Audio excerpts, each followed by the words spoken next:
How the AK-47 became the weapon of the century. What is the most dangerous weapon of the 21st century? Maybe the first thing that pops into your head is the atomic bomb, which was responsible for the deaths of over 200,000 people in 1945, when the United States launched atomic bombs on the Japanese cities of Hiroshima and Nagasaki. Well, that's even a smaller weapon compared to one that has ended the lives of millions of people. It's the Kalashnikov AK-47, which stands for the Automat Kalashnikova 1947, the year it was invented. The AK-47 is one of the most famous guns in history.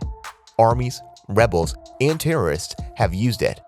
Its distinctive sound can be heard all around the world, and it has even been seen in movies like Rambo and The Terminator. But how did this gun become so popular? And why is it still being used today? To find out, let's go back to the end of World War II and then work our way forward to today. Before we go into the video, do support us by subscribing to our channel. If you love videos like this, do give us a thumbs up.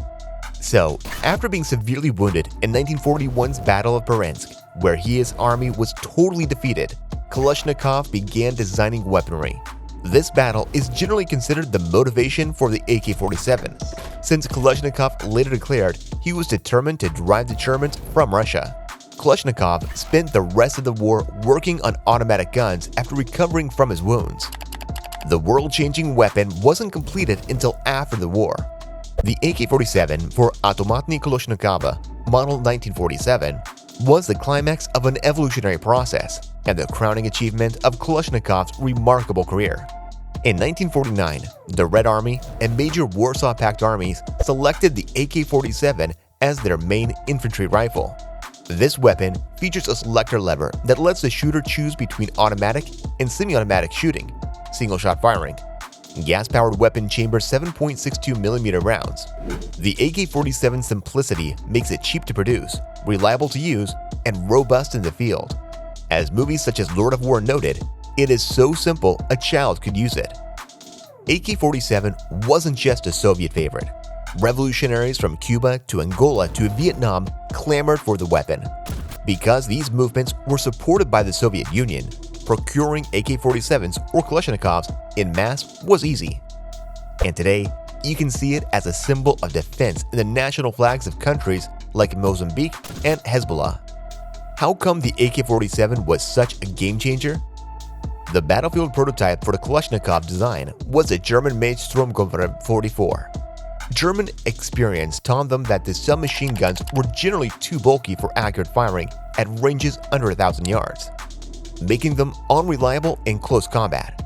The STG-44 is based on a shorter version of the existing standard 7.92 by 57mm Mauser cartridge.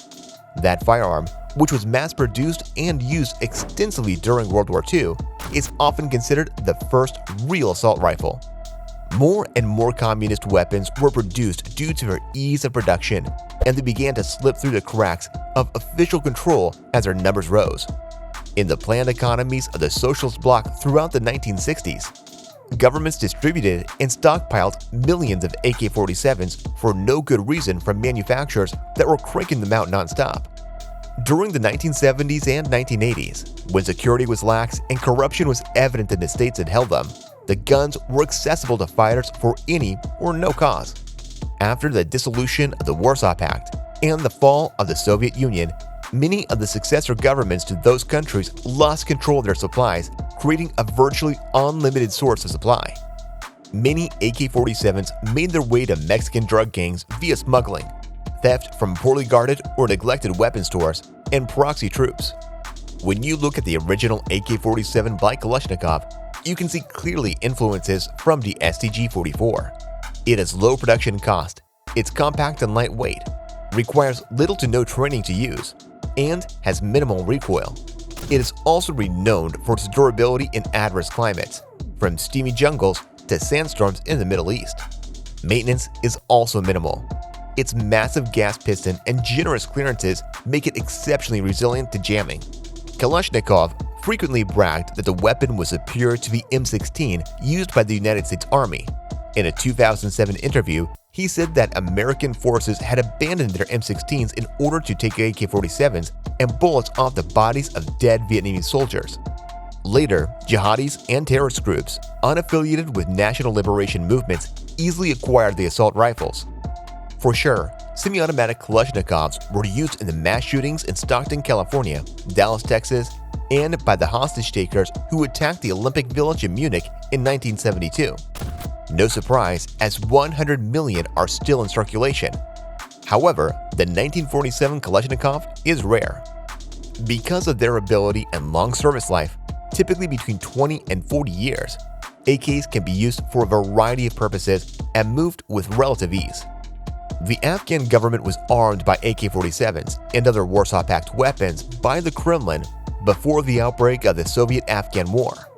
As a countermeasure, the CIA flooded the ranks of the insurgents, known as mujahideen, with Chinese-made AK-pattern firearms. Ironically, the Soviet soldiers whom Kalashnikov intended to defend with his invention would end up using it against their own country. What's more ironic is that within 2 or 3 decades of the Americans' engagement in this specific war, the same AK-47s they supplied to the insurgents would be used against them. Even now, there are countless photos and videos online showing members of Al-Qaeda and ISIS, sworn enemies of the United States, clutching firearms provided by the United States government to people of those countries. Kalashnikov was recognized by the Soviet Union with the Stalin Prize, the Red Star, and the Order of Lenin. The Kalashnikov weapon was singled out by President Vladimir Putin in 2007 as a symbol of the creative genius of our nation.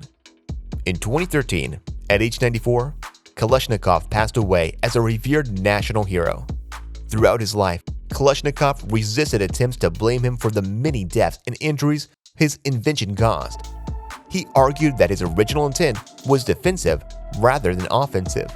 In 2007, when asked by a reporter how he was able to sleep, he said, "I sleep well. It is the politicians who are to blame for failing to come to an agreement and resorting to violence." However, it's possible that in his last days on Earth, Kalashnikov had a change of heart because he penned a letter to the Patriarch of the Russian Orthodox Church, part of which reads, "The pain in my soul is unbearable. I keep asking myself the same unsolvable question. If my assault rifle took people's lives, that means I am responsible for their deaths." This question of what kills is one that is often debated. Guns or those who carry them? Which one is responsible? Let's hear your opinions in the comment section.